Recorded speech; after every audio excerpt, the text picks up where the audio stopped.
is going to be caught. So add 2 more to the lead as they continue to pour it on here in the 4th. Now after the touchdown, ready to boot it away, Riley Dixon.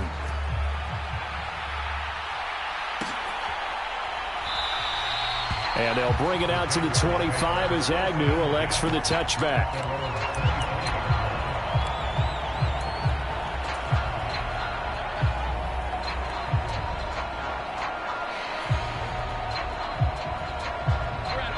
Jaguars come to the line to start their next drive.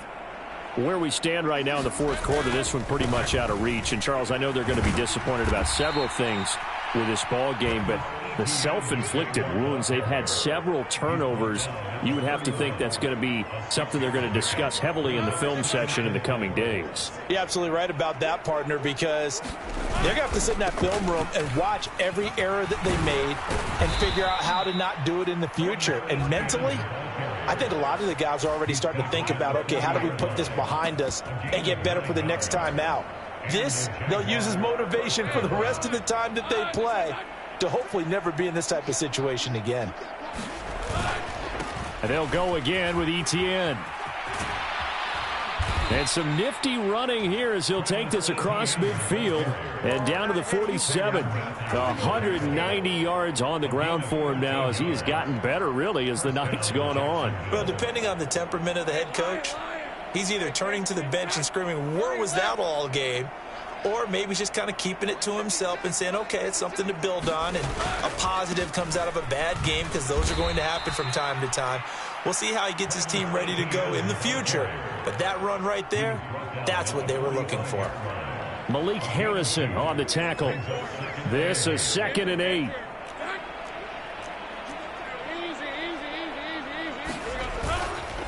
Here's a give to Etienne. And for one of the first times tonight, he's going to be held up at the line of scrimmage. Officially no gain on the play, and they're left with a 3rd and 8. His carries tonight, they're getting up there, so maybe one of those every now and then is understandable. I would agree with that. Understandable every now and then. Sometimes you come back and you fake it to him and go play action. But other times you say, okay, they got him on that one. We'll come back to him in another carry. Give him a couple on the run as it brings up a 4th down. Well done to sniff that out defensively. He had it diagnosed pretty quickly. I love that description because diagnosed is perfect on that one. Read his keys, made the play, and he couldn't even get going moving the football. All right, they're going to try and keep hope alive here on 4th down. They're going for it. Going for it, here's Etienne. And he will have a 1st down as they get him to the ground at the 37. No reason not to try it there, and they do indeed convert on 4th. Good spot on the field to go for it, kind of no man's land as they call it, and it worked out. Yeah, they call it no man's land because your punter is telling you it's too short. I'm just going to punt it into the end zone. Your field goal kicker might give you a little raised eyebrow, might be too far for the field goal, so it gives you a great chance to go for it. Personally, if you have those tendencies to be aggressive as a head coach, you kind of like this spot because it gives you the decision to go ahead and go for it when you want to anyway. Now a 2nd and 10. A give to Etienne running right. And he's brought down, but not before he reaches the 8-yard line.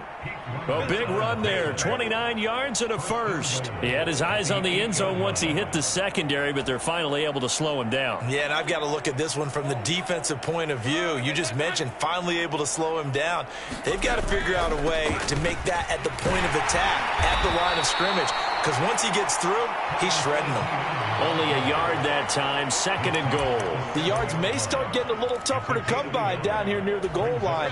That's good work defensively there on 1st down, holding them to a short gain. Etienne once more. And for one of the first times tonight, he's going to be held up at the line of scrimmage. No gain on the play there. They're going to need to come up with something better here on 3rd and goal. They'll try to run with Etienne. And somewhat of a measure of revenge as he's in for the touchdown, but they still trail big time. He'll take it, but he won't be able to smile about it. So that's now 10 touchdowns for him on the year. He's into double figures, and we're not even to the halfway point of the season yet. Partner, doesn't it speak to how well he works with this offensive line? They know he doesn't need a giant alley to run through. He just needs a little seam. And he's so good at being patient, waiting for things to develop, and then accelerating when it does appear.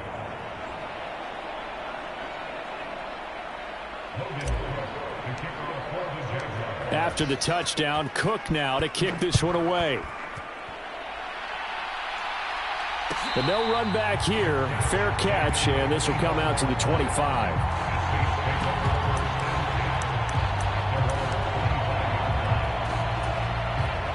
Getting set for their next drive, the New Orleans offense. And it would seem as if their 3-game winning streak is about to go to 4, but still a little work to do as they start 1st and 10. They go play fake, and it's Hill. Being chased out left. And they work this well upfield across the 45. A big hitter to start the drive has him up near midfield here for 1st and 10. Out of the gun, Hill. And seeing no options, he just tosses this one away, incomplete. Now that'll bring up 2nd down. But their passing attack, even though that one was incomplete, has been really sharp in this one. It's resulted in a lot of touchdowns, and it looks like they're not going to stop throwing the football until the very end of this one. Well, that will certainly make everyone involved on offense pretty happy because that gives them all a chance to pad their stats a bit. But as far as the actual need, you and I both know they can just run this clock out because this one, it was over a long time ago.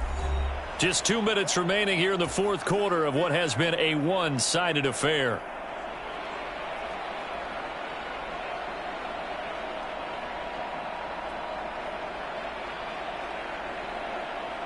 So here's a 3rd and 14.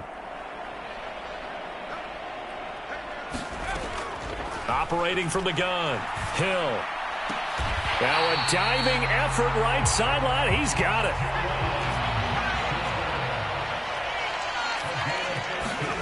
Now it looks like he'll throw here. Flush to his right. And he just gets rid of it. Throws it away. The Lions move there. Look like nobody open. Now 2nd down. A CD, they're up big, but they're still passing it. I mean, this is an offense that's had a lot of success in this game, and it seems like they're just having fun out there. And it does feel like there's been a shift out there, doesn't it, partner? Listen, if you're up, you can continue to do what you want to do. It's up to the other team to make you change how you do things. They'll continue to throw it around until stopped. Now play number 7 of the drive as they're looking at a 3rd and 10. Again, he'll drop to throw. And that is incomplete.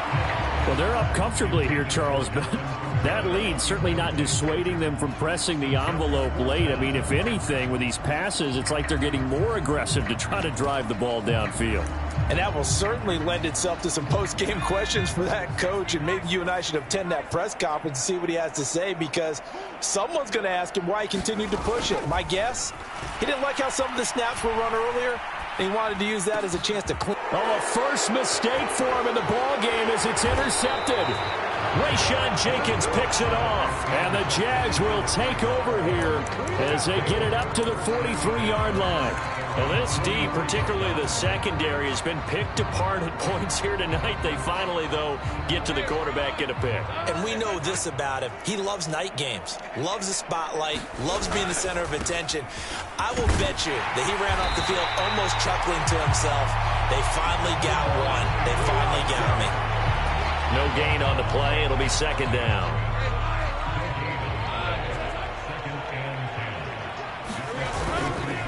ETN up the middle. 4 yards on the pickup there as they get it back to a more manageable 3rd and 7. Well, if you're a football guy, that's a pretty run because everyone is in sync right there. Obviously, the guy carrying the ball, but how about the people up front? Leverage, athleticism, they created some nice space for him. And he'll take this to the 47, but no further as they get him down well short of the line to gain. Here's Logan Cook now. And surprisingly, this is the first punt of the game for either team. And just a single punt for him in the loss last week as he sends this one away. Now this is fielded in the end zone. Well, from deep in the end zone, he's going to bring this out. And he is out of bounds up past the 10. A very good return there. Give him an even 20 yards. And the Saints will take over with a 1st and 10 deep in their own territory. And the first play of the drive there is incomplete. When you run in the slant, timing is everything. And against that man coverage, there was no space available, and incompletion as a result. To throw on 2nd down is Hill. Steps away to his left. And he's just going to get rid of this thing. To no one here. He throws it away. And now it's 3rd. So back-to-back incompletions, and that has him staring at a 3rd and 10. Operating from the gun. Hill. Incomplete. And we're down to 8 seconds now. This is certainly a team that has proven it likes to target its backs through the air, and defensively, they were aware of that and certainly were prepared on that throw. Here's Riley Dixon now. Always a good sign when your first punt comes in the 4th quarter. They only punted twice in the win last week as he gets this one away. And they'll get to this and touch it. Looks like, yeah, right at the 15-yard line here. And as this defense walks off the field, they can do so with their heads held high. What a performance.